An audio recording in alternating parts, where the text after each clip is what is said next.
So, what is going on YouTube? Your boy Sam from Team SamRX here, and today guys, I'm coming at you with another episode of YGOPro, and in today's YGOPro episode, I'll be showcasing you guys the brand new anti-meta deck that has just recently won a regional in Europe. This deck was actually piloted by a guy named Lucas. So Lucas, if you're watching this video, huge shoutouts to you. And actually, Simo did a video about this the other day, and I thought it would be a great idea to actually take this deck into action to see how powerful this deck really is in today's metagame. Is it a really good anti-meta deck? We're going to find out in this episode of YGOPro. So, looking at the deck the other day, I felt like the deck has huge potential, but I just really want to see how this deck would perform online here on YGOPro. So without further ado, let's begin. So right here we got, the player interface right here. King of Trash. King of Trash? Let me get in there. Let me get in there, King of Trash. You guys all know what it is. Paper gang. We always go paper, baby. Let's see what we have to work with here. So our hand right here is actually really good. So the way that this deck actually functions is that you want to try to put out Vanity's Ruler or Vanity's Fiend on the very first turn. And you have a ritual card right here, Severus, which protects your monster being targeted by card effects. This deck kind of works like Monarchs, but instead of just like, putting out Monarchs, you're putting out Vanity's Fiend or Vanity's Ruler on the field. And usually once you summon these cards, if your opponent has no out in the main deck, which most decks don't, in today's metagame, you pretty much just win the duel. And you also have cool cards like Dragonoid Generator, which also generates you a token, which is really cool. You have also a card called Star Blast, and what this card does is that you can pay any number of life points in multiples of 500, reduce the level of one monster you control or that is in your hand by 1 for each round of life points that you paid until the end phase. So right here, Vanity's Ruler is a level 8, so what we can do is that we can activate just Star Blast immediately. Level 8, we need to make it a level 4. So, but to make it a level 4, we need to pay 2,000 light points. So we need to pay 2,000 light points right now. We'll sacrifice 2,000 light points. We're going to target the Vanity's Ruler that's in our hand, okay? And this card will now become a level 4, which is really, really good. So now, since it's a level 4 monster, we can just normal summon this card without tributing.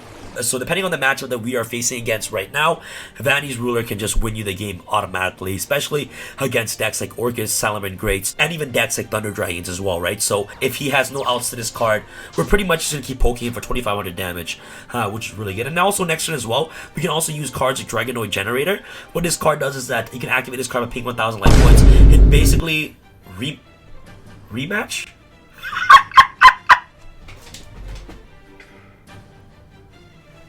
Rematch? Did he say rematch? Yo, that was quick. I didn't even have to do anything. But anyways, let me explain. Let me explain Dragonoid Generator real quick. Basically, this card generates you a free token. Vanity Ruler can still let you special summon, which is good. So you can special summon a token, and I could attribute for Vanity's Fiend. So that way I have 2 Vanities on the field. So that way I can just poke my opponent for huge damage every single turn. So you know what? Let's rematch this guy real quick. Let's give him a rematch. 100% rematch. Alright guys, game 2. Game 2, this is what we're working with right now, game 2 at the moment. So right now we got Pot of Indulgence, we got Instant Fusion, Soul Exchange, Vanity's Fiend, and also Forbidden Lands. So he's playing Orcus, okay. Pretty respectable, one of the most played decks on YGOPro at the moment. Depending on the board that he set up, let's see if we can actually break his board or not with the hand that we have. So Soul Exchange is a really good, awesome card going second. We can just use one of his monsters to tribute for Vanity's Fiend. We also got Forbidden Lands to protect our monsters from being, affected by spell and trap card effects. Instant Fusion is also a really awesome card going second as well. We can potentially make cards like Thousand Eyes Restrict, which is really good to take control of one of his monsters and then use Thousand Eyes to tribute for a Vanity's Fiend. There's a lot of cool plays that you guys can actually do with his deck, going first and also going second. You're also playing cards like Monarch Stormforth as well, which is really good. So he's gonna go off with the standard Orcus combo right here. He's gonna make Dingirsu, Galatea. I'm gonna try to see if we can actually crack this board real quick. Double Indulgence, Instant Fusion, Soul Exchange, Vanity's Fiend, and Forbidden Lands. So the first thing that we have to do, obviously, is just activate Pot of Indulgence. If he negates this, it's pretty much game on his end because I can just tribute for Vanity's Fiend over one of his monsters and attack over the Galatea with ease, right? So if he negates, this with Crescendo, I pretty much have a higher chance of actually summoning Vanity's Fiend and just taking it over from there on in, right? So we're gonna banish 6 cards. Let's draw 2 cards. Okay, so he's not going to negate it. No, Ash is not going to negate it. The Junta Star Blast and Vanity's Ruler. What I'm going to do is I'm going to activate Instant Fusion. I'm going to try to bait out the Crescendo as much as I possibly can. So I'm going to summon Thousand Eyes Restrict. Okay, cool. Because if I activate Soul Exchange targeting Galatea, he's going to automatically negate the Soul Exchange. What's really cool about this is that I have Forbidden Lands. So what I can do is that I can actually Forbidden Lance my own Thousand Eyes, so that way he can't Crescendo my Thousand Eyes. So let's see if he can negate my Forbidden Lance. Let's see. I'm going to activate Forbidden Lance, and I'm going to target a Thousand Eyes Restrict. Let's see if this guy has any response to the Forbidden Lance. Alright, let's see. Does he have percent? Oh, no. Nope, he's not gonna... Okay, so now I can freely activate Thousand Eyes effect to target the Galatea. And he can't even crescendo. He cannot even crescendo me. He cannot crescendo. And the reason why he cannot crescendo is because Thousand Eyes is under Forbidden Lance, which is really good. So now I took his Galatea. He can't activate crescendo. So now what I can actually do is I can just activate Soul Exchange. Okay, cool. I just target the Dengursu and just summon the Vanity's Ruler that's in my hand. I can either summon the Vanity's Ruler or Vanity's Fiend. But at this point, I have Star Blast in my hand, right? So I can just make Vanity's Ruler a level 6 Super Poly. What? Why would he Super Poly? Okay. Oh my goodness. Thousand Eyes is under Lance. Thousand Eyes is under Lance. That's why he can't Super Poly. So that was a worse misplay on his end. I don't know what the heck this guy was doing. So now I just win the duel even more because I can go Star Blast. Okay, that was actually a crazy misplay on his end. I can pay 1,000 light points to reduce the Vanity's Ruler's level by 2, so it's level 6. So now I can just use Dengursu as 1 tribute for Vanity's Ruler. So I just send it Dengursu, summon Vanity's Ruler, and then unfortunately at this point I can't attack, right? Because I use Soul Exchange. But what I can do is I can actually protect the Vanity's Ruler by making Link Karibo. And the reason why I can make Link Karibo is because Vanity's Ruler only prevents your opponent from specialing monsters. It doesn't prevent me from specialing monsters. So I can just make Link Karibo, and at this point I just end my turn because if he summons another monster, if he tries to summon a monster, because he does have Orchid's Nightmare in the graveyard, right?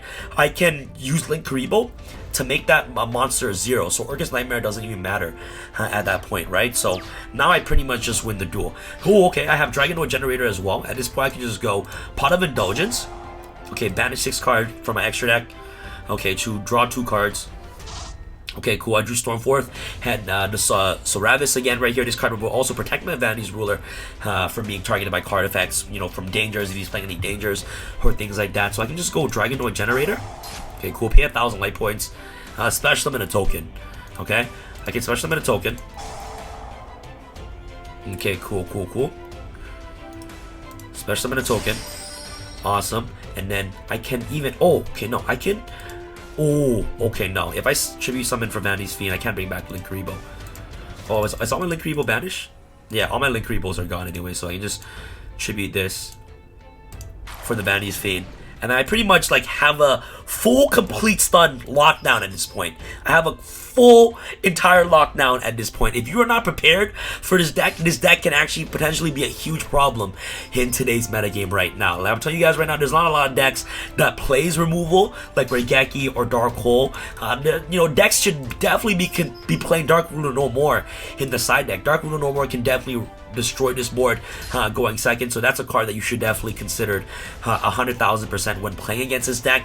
If you guys are not prepared for this deck whatsoever, like, you're not gonna win. You know, like you need to be aware that deck like this actually exists, and it did win a regional, so like it's pretty much game at this point. So, and I'm just gonna attack for game with Vanity's Ruler and also the Vanity's Fiend, right? So this is actually a pretty interesting deck. I believe it's a very underrated deck, and it's a deck that you guys should definitely consider looking into when it comes to, you know, playing against in today's metagame. I feel like this deck can actually be a really good counter against Orchid, Salamangreats, and especially against Thunder Dragons as well. I feel like it's just a huge surprise factor that not a lot of people are going to be prepared for, and if you're not prepared for this deck, if your side deck is not prepared properly, this deck is definitely going to be a problem. So I truly believe that since this deck surfaced out of nowhere, a lot of people are going to be trying this deck out. You guys should definitely be more aware of this deck, that a deck like this actually exists. You know, the deck has a lot of draw power from Indulgence, Dragonoid Generator to always generate you tokens. You have cards like Soul Exchange to tribute your opponent's monster, cards like Stormforth to tribute your opponent's monsters as well, and also to protect your Vanity's Fiend and also Vanity's Ruler. You have cards like Soravis that protects your monsters from being destroyed or targeted by card effects, which is really, really awesome. So let me know what your thoughts are about this deck in the comment section below. I just wanted to showcase you guys this deck in action. Thought it was really fun. It's a really cool way to actually stun your opponent. It kind of reminds me of Monarchs, but without the Monarchs, if you guys understand what I mean. So yeah, man, if you guys haven't checked the deck profile, I definitely recommend you guys checking the deck profile. I'll leave a link to that deck profile in the description box below to the first place winner, Lucas. Lucas, if you're watching this video, shout outs to you, man. And yeah, here's the deck in action. This deck is definitely a problem if you're not prepared for it. You guys definitely gotta watch out for a deck like this. Thank you guys so much for watching. This is your boy Sam from Team Sam signing out. Alright guys, peace.